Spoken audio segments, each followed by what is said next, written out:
দ্বিতীয় বিশ্বযুদ্ধের সময় ইউরোপের বহু দেশ, বিশেষ করে ইংল্যান্ড, ফ্রান্স, বেলজিয়াম, নেদারল্যান্ডস, জার্মানির ভয়ে তাদের সমস্ত স্বর্ণ আমেরিকায় পাঠায়।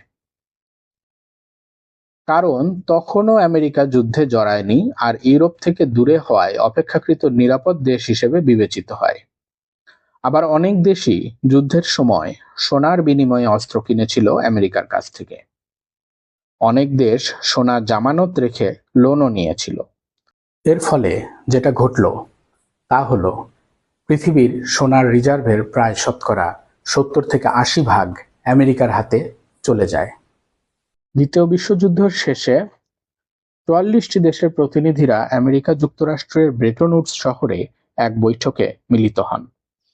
ঠিক হয় সব দেশের মুদ্রার মান মার্কিন ডলারের সঙ্গে স্থির থাকবে আর মার্কিন ডলারকে সোনার সাথে তুলনা করা হবে, যেখানে $35 1 আউন্স সোনা পাওয়া যাবে।